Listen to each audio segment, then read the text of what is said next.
Саламатсыздарбы урматтуу мугалимдер. Бүгүн сиздер менен өтө турган темабыз интерактивдүү усулдарды окуучулардын таанып билүү ишмердүүлүгүн активдештирүүнүн каражаты катары пайдалануу. Окутуу тарбиялоо процесси окуучулар жаңы жана мурда алган билиминин ортосундагы байланышты издегидей болуп уюштурулат. Альтернативдүү чечимдерди кабыл ала алат. Ачылыш жасай алышат. Ар түрдүү каражаттардын жардамы менен өз ойлорун жана идеяларын калыпташат, кызматташууга үйрөнүшөт. Төмөндө биз сиздер менен интерактивдүү усулдардын бир канчасы менен таанышабыз жана аларды сабак учурунда колдонуунун канчалык маанилүү экендигине көңүл бурабыз. Бул биринчиден биз аквариум усулу менен таанышып чыгабыз. Аквариум усулунда бул ыкмада бир нече окуучу кырдаалды тегеректин ичинде көрсөтүшөт, калгандары болсо байкоо жүргүзүшөт жана бул кырдаалды анализдеп турушат. Аквариум усулунун негизги максаты окуучуларга көйгөйлөрдү талкуулоого эркин кирип жана чыгуусуна мүмкүнчүлүк берет. Жүргүзүүнүн этаптары боюнча таанышып чыгабыз.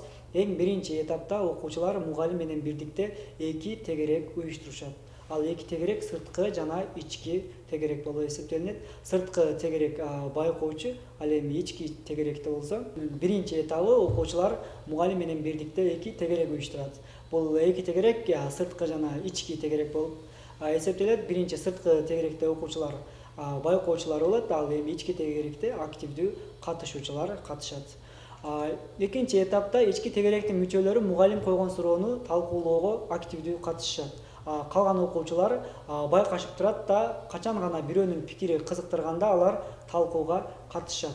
Талкууда толукташат, суроо беришет, ошол эле маселени такташат. Байкоочу кимдин пикири кызыктырган болсо, ошо катышуучунун жанына барып отурат. Үчүнчү этапта болсо бул бир көйгөйдү суроону талкуулап бүткөндөн кийин окуучулар орундарын алмашат да, тегеректин сыртында тургандар тегерек болуп отурушат. Бардык окуучулар тегеректе болуп чыгыш керек.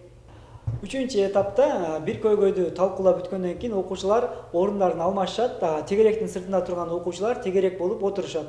Бардык окуучулар тегерек болуп отуруп, ушинтип сабакты аягына жеткиришебиз. Тегерекке бардык окуучу катышышы зарыл. Андан кийинки усулубуз бул чечим дарагы усулу. Мында чечим дарагы усулунда класс тең сандагы 3 же 4 топко бөлүнөт да, ар бир топ суроону талкуулайт жана өзүнүн дарагына ошол эле суроолордон талкууланган жоопту жазышат. Андан кийин топтор ордуларын алмашат да, коңшусунун дарагына өз идеяларын жазышат. Мында суроо 1. Текст менен өз алдынча иштөөдө окуучулар суроо түзүшөт. Суроо түз деген тапшырма алышат да, мисалы эмне, качан, эмне үчүн, кайсы жерде деген сөздөр менен башталган суроолорду түзүшөт, суроолорду беришет. Убакытты жана суроолордун санын чектеп коюу максатка ылайык, ошондо гана бул усулубуз тартиптүү, натыйжалуу өтөт. Кандай гана болбосун, суроону сабаттуу жана кыскача формулировкалоо үчүн окуучу жок дегенде китепти үстүртөн карап чыгышы керек. Бирок окуучу окуп чык деген тапшырманы алганга караганда бул жолу батыраак текст менен таанышып чыгат. Жыйынтыктап жатып эң мыкты суроону белгилейбиз жана окуучуларды ага жооп берүүсүн сунуштайбыз. Муну менен биз өтүлгөн теманы бышыктайбыз. Китептен жаттап алган жоопко караганда татынакай жана жыйнактап берилген суроо салмактуу болот. Кийинки усулубуз чычкан жана капкан усулу. Бул дене тарбиялык көнүгүү деп алсак болот.